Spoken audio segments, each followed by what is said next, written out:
Jadi disabilitas dan non-disabilitas. Jadi orang tua yang sudah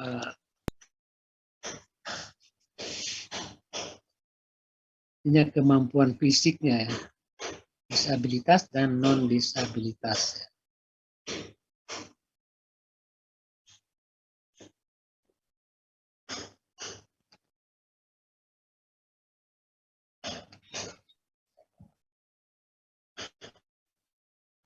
Nah, kita melihat tingkat pendidikan lansia. Rata-rata lansia bersekolah sampai kelas 5 SD atau sederajat. Rata-rata lama sekolah lansia itu 5,11 tahun. Rata-rata lama sekolahnya.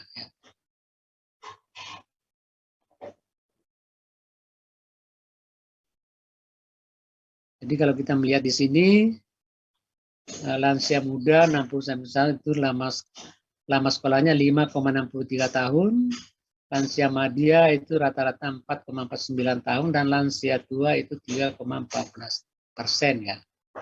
Dan bukan tahun, tapi 14% ya. Rata-rata lama sekolah itu untuk lansia muda, lansia madya, dan lansia tua ya.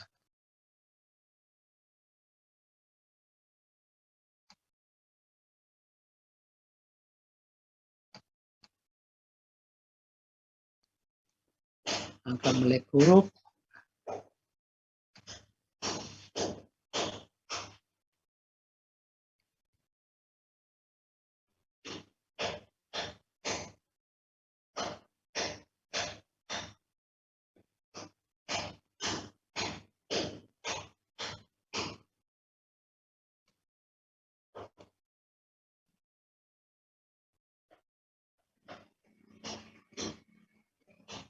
Ini aspek kesehatan ya. Jadi satu dari 4 lansia sakit dalam sebulan terakhir. Jadi ini hasil survei ya. Hasil dari survei dari Susenas, survei sosial ekonomi nasional ya, Susenas. 1 dari 4 lansia sakit dalam sebulan terakhir.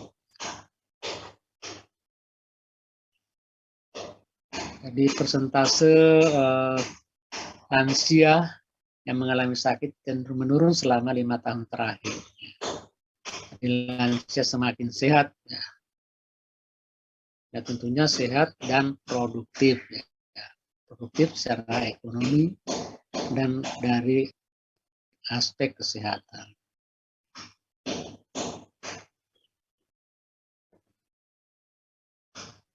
Ini gambaran data mengenai tentang keadaan lansia di Indonesia saat ini ya. Jadi kita melihat bagaimana perkembangan lansia. Tentunya bahwa setiap tahun lansia ini akan bertambah disebabkan karena harapan hidup semakin membaik ya. Pola hidup lansia semakin membaik sehingga harapan hidupnya semakin panjang. Jadi setiap tahun akan bertambah lansia. Tentunya tidak lepas juga dari bagaimana meningkatkan kesehatan, bagaimana meningkatkan produktivitas dari lansia. Karena ini juga semakin bertambah dan juga semakin menjadi beban ya. Kalau lansia ini tidak produktif, lansia ini misalnya sakit-sakitan dan sebagainya, itu menjadi beban ekonomi keluarganya.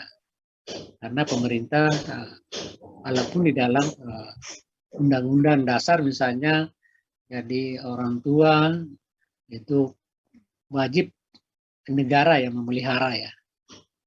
Jadi orang tua, jadi negara tidak semuanya bisa ditanggung oleh negara. Ya.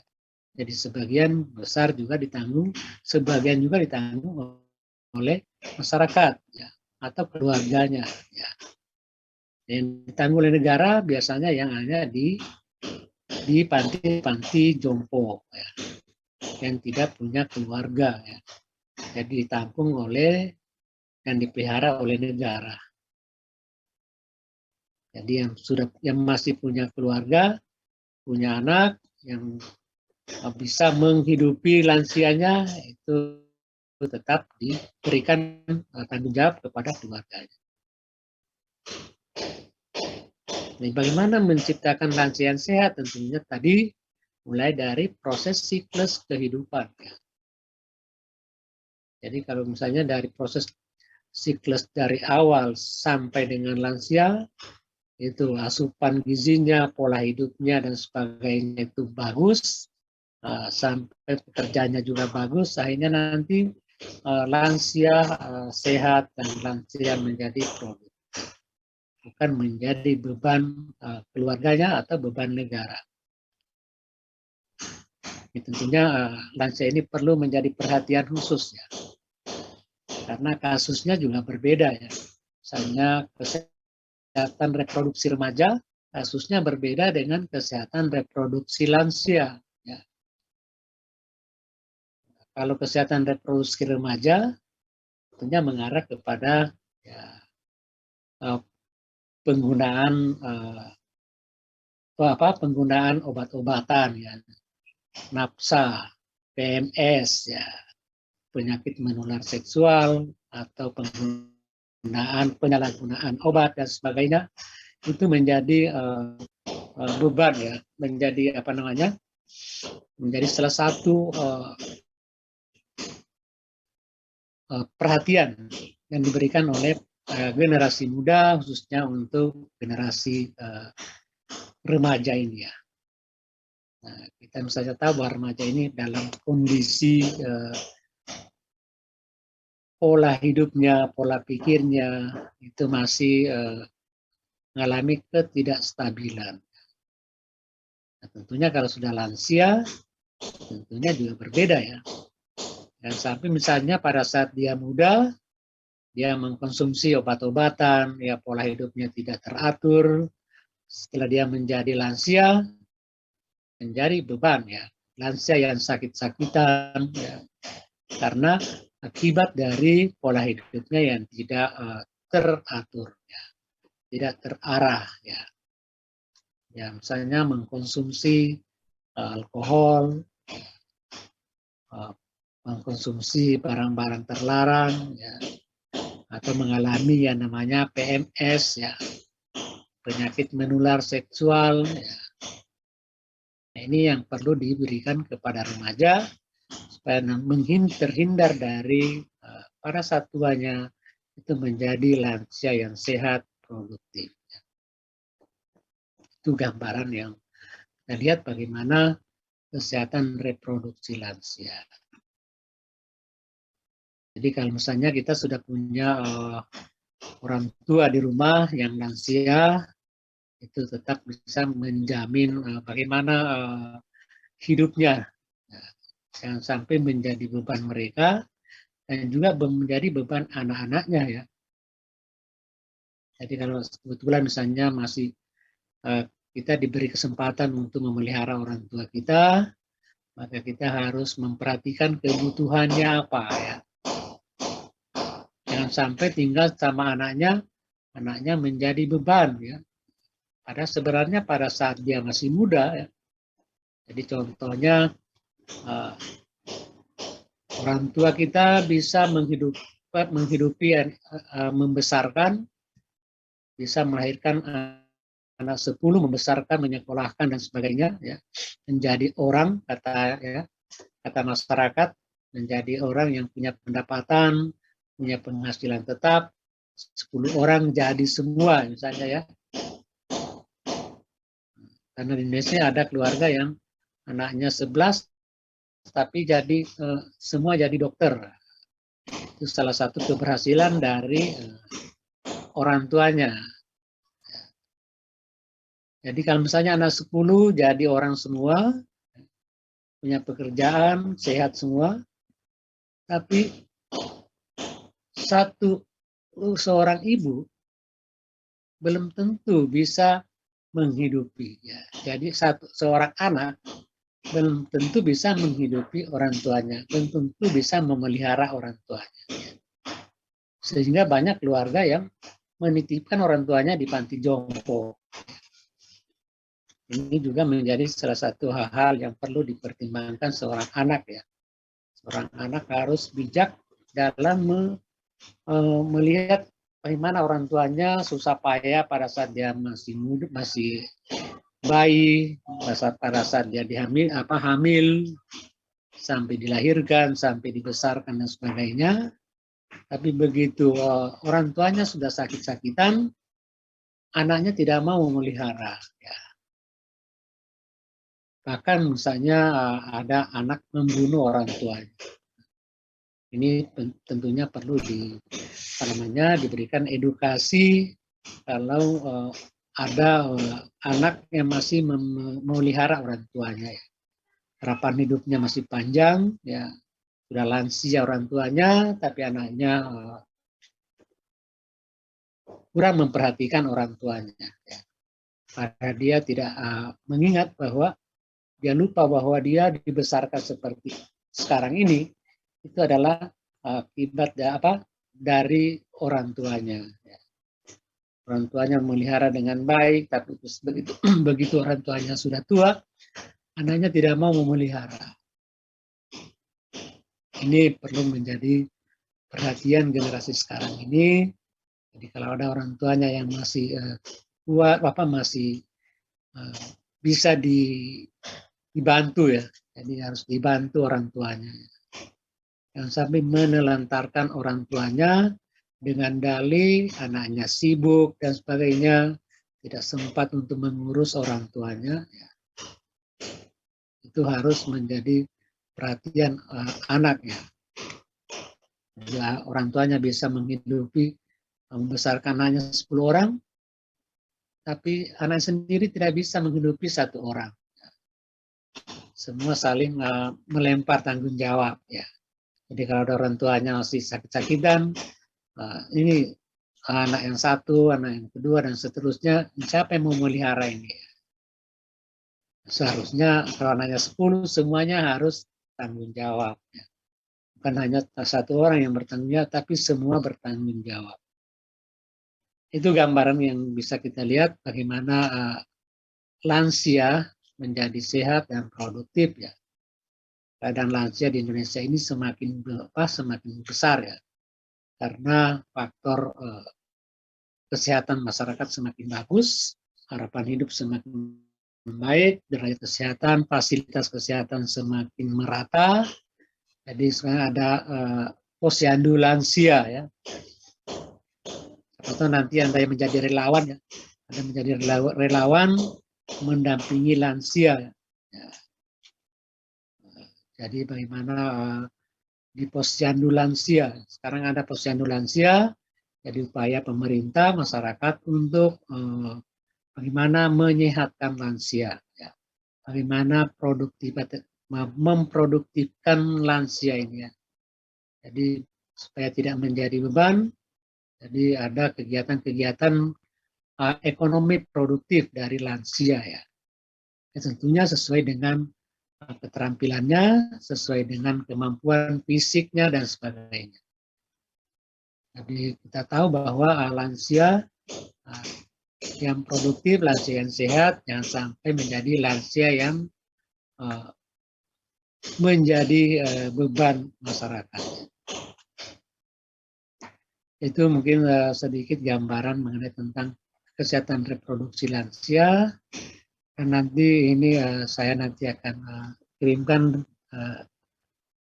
referensinya ya mengenai tentang keadaan lansia di Indonesia tahun 2020. Dan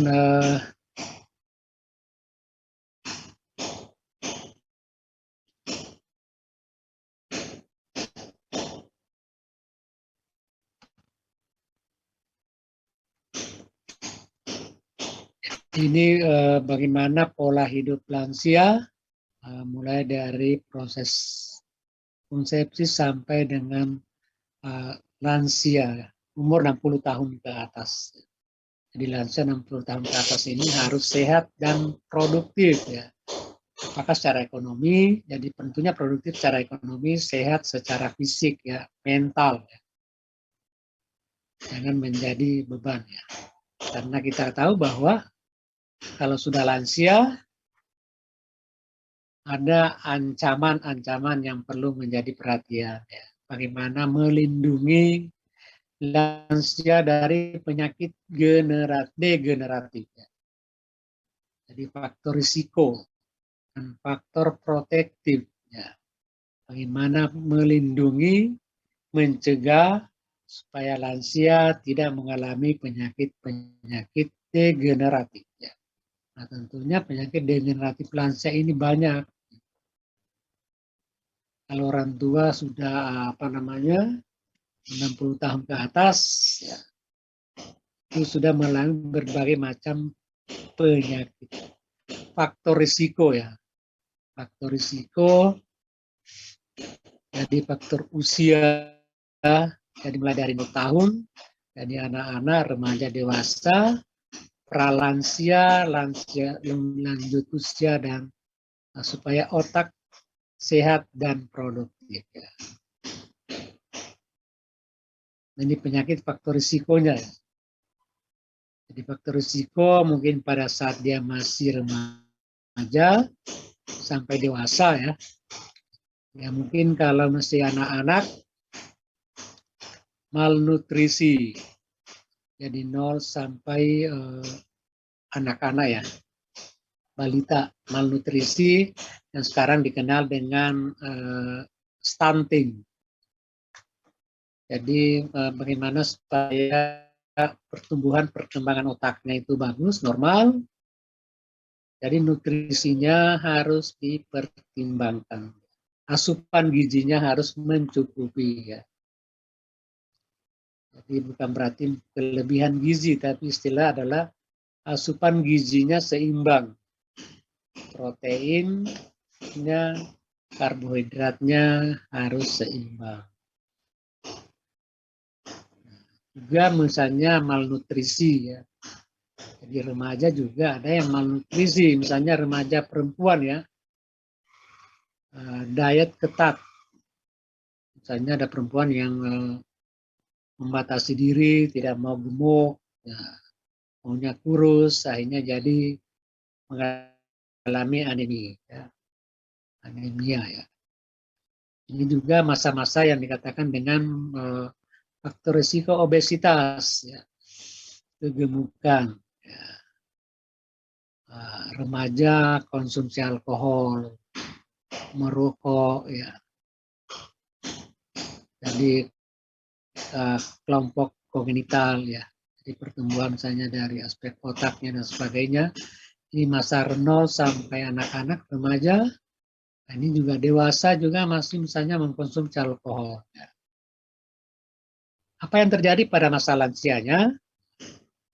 Kemungkinan ini akan menjadi depresi, nafsa, gangguan saraf, penyakit kardio, stroke, hipertensi, dislipidemia, diabetes, dan faktor risiko yang lain. Jadi diharapkan ini tidak terjadi ya.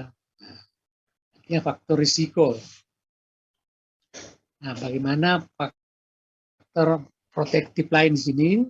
Misalnya pada saat remaja, ya bagaimana pendidikannya, bagaimana aktivitas fisiknya, gizinya, gizi aktif fisik, dari kesehatan reproduksinya, pendidikannya, dan aktivitas kognitif yang lain, mental, sosial. Sini dibangun pada saat anak-anak, remaja, dan dewasa untuk mencapai lansia produktif dan lansia yang sehat, jasmani dan rohaninya dengan berbagai macam aktivitas ya. Membangun otak ya, membangun fisik dan mentalnya ya. Jangan menjadi beban masyarakat misalnya. Jadi ada faktor risiko dan faktor protektif ya, bagaimana mencegah terjadinya penyakit ini.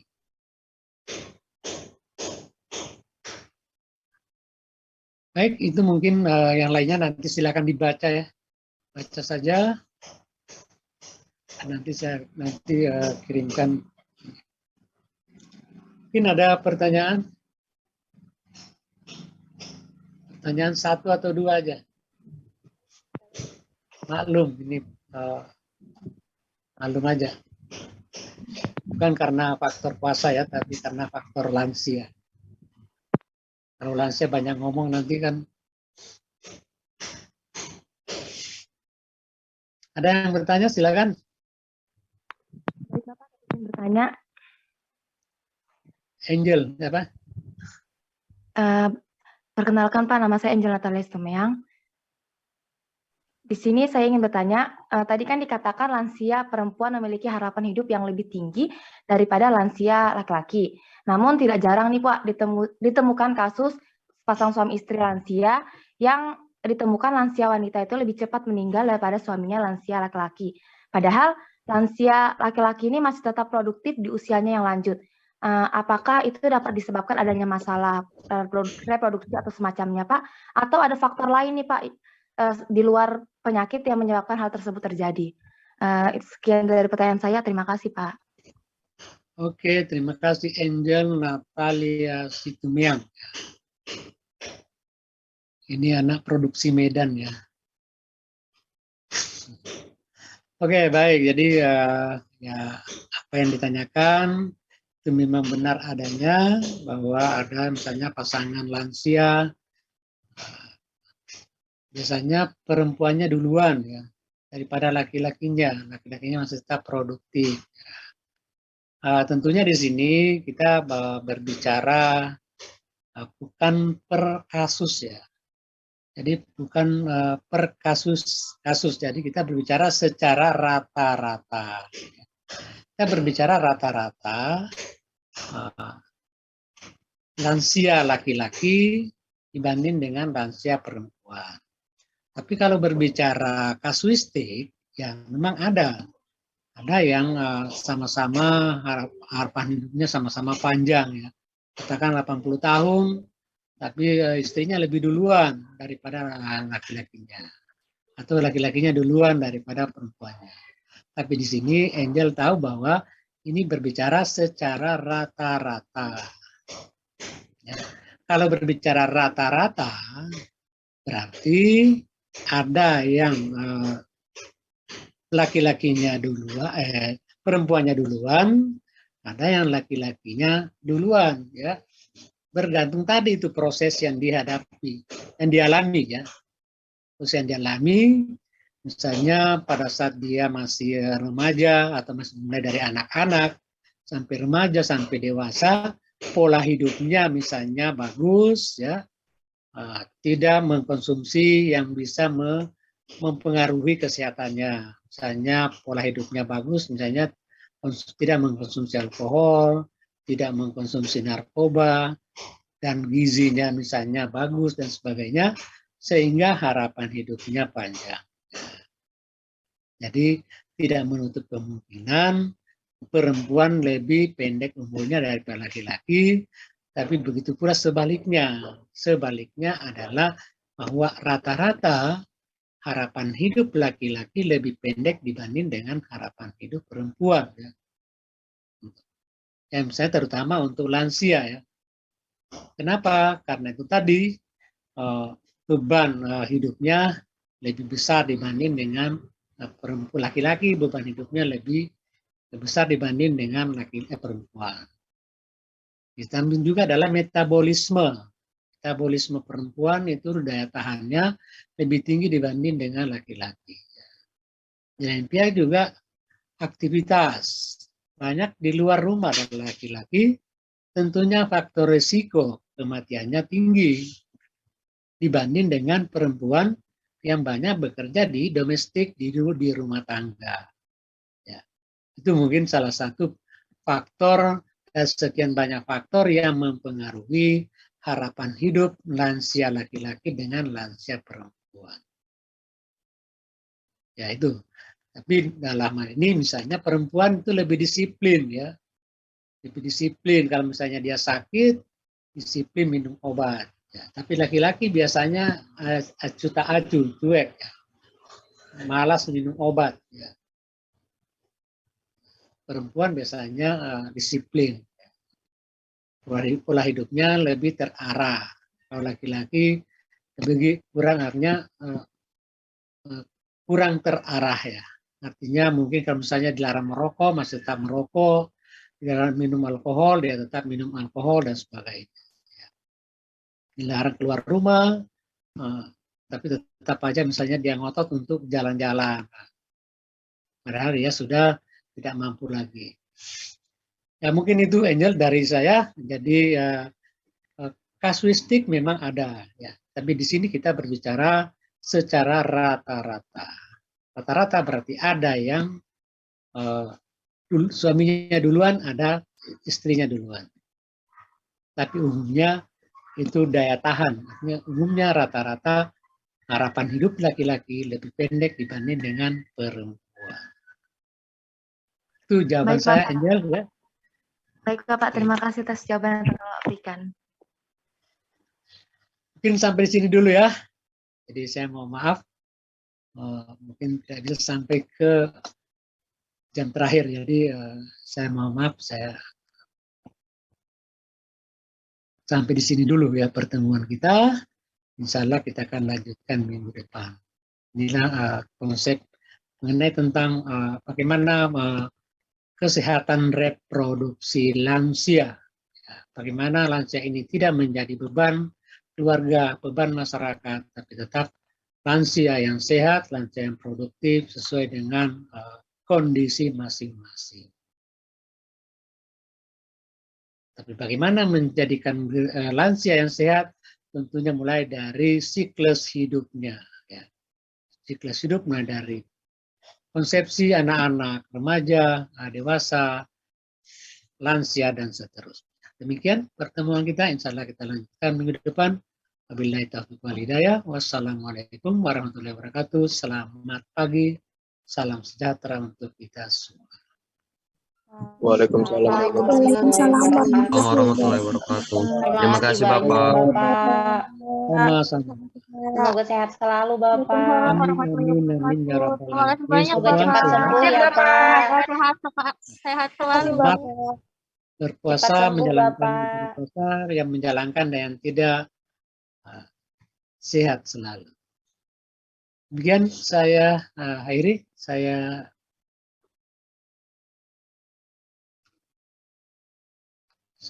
end ya.